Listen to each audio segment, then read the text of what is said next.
Francesca. And I'm Michael. Join us on our walking tour of Nanjing. Come on, faster!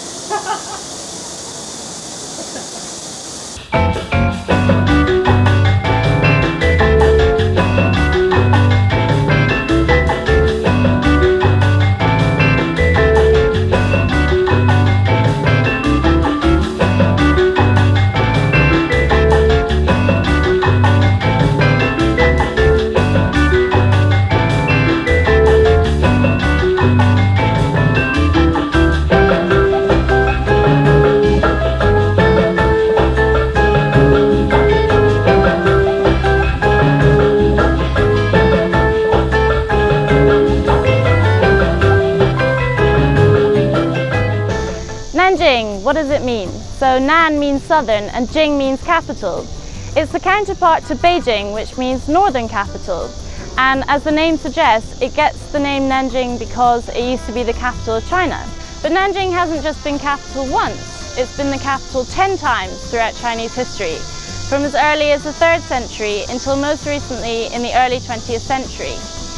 It's a fairly logical place for a capital, and writers used to speak of the landscape of mountains and water that gave this city a kind of royal air, or wang qi. And its favourable feng shui meant it was inherently a place of great political significance. But the city hasn't always been known as Nanjing, and it first got this name during the Ming Dynasty, which is when the city walls were built. And at 48 kilometres in length, they are the longest city walls in all of China.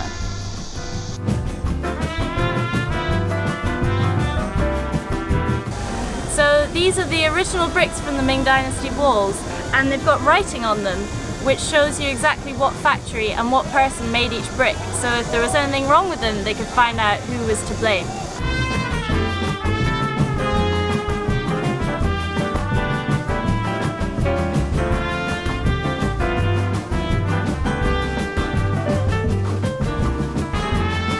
So this building here was designed remarkably by a 26-year-old architecture graduate, and the building was finished in 1909. And in 1909, China was not in a very good shape. They just had 2 opium wars, foreign invasions, and the Qing Dynasty government was rife with corruption. So they began to look to the West for answers, ways to strengthen the military, reform the economy, and rethink the whole family and the individual. And this building here is very closely linked to a man called Sun Yat-sen. And Sun Yat-sen is known as the founding father of modern China. He led a revolution that saw the overthrow of 2,000 years of imperial China. And when I talk about imperial China, I mean China ruled by emperors. And on the 1st of January 1912, he established the Republic of China under the Nationalist Party. And it's not surprising that Sun Yat-sen chose this building because it would have been one of the most foreign-looking buildings in Nanjing at the time. So Sun Yat-sen is still very much revered today in China, despite having a very different vision to what it is today.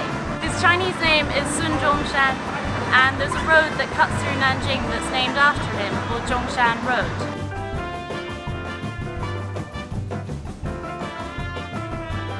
When he established his capital here in Nanjing, he believed that Nanjing would represent the new China. It would show China in its forthcoming glorious rejuvenation. In actual fact, Sun Yat-sen lacked the military strength to completely overthrow the Qing government. So the new republic had to negotiate with this guy, Yuan Shikai, an army leader in Beijing, and they agreed that if he could use his power to overthrow the Qing government, then he could take the presidency. And so he did, and he took the capital up to Beijing.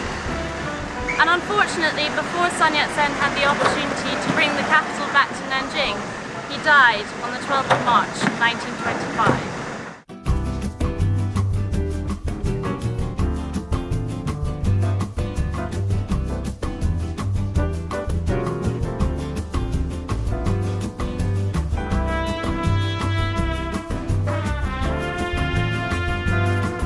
So from one French building to another, except this building was French in more ways than just one, because it was the French embassy in the 1930s. And where do you get embassies? In capital cities.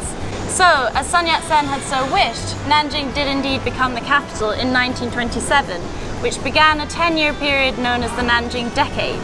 But before we get to 1927, I'm going to tell you a little bit about what happened between 1912 and 1927.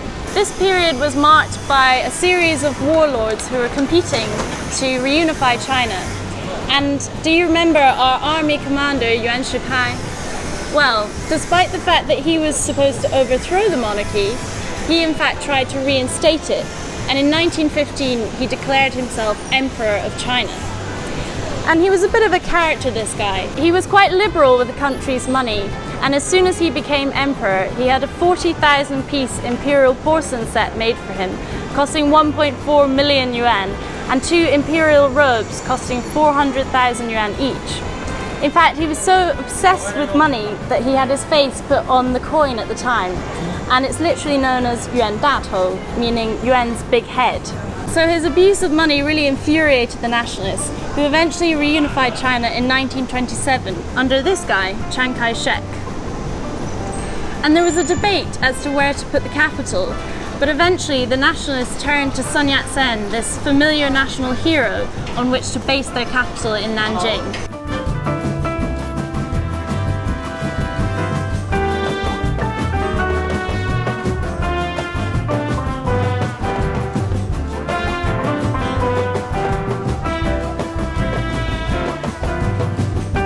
Now we know a little bit about how the Republic of China started, and that in 1927 Nanjing became capital, which began a 10-year period known as the Nanjing Decade, which will be the topic of the next episode. So thanks for watching and see you next time.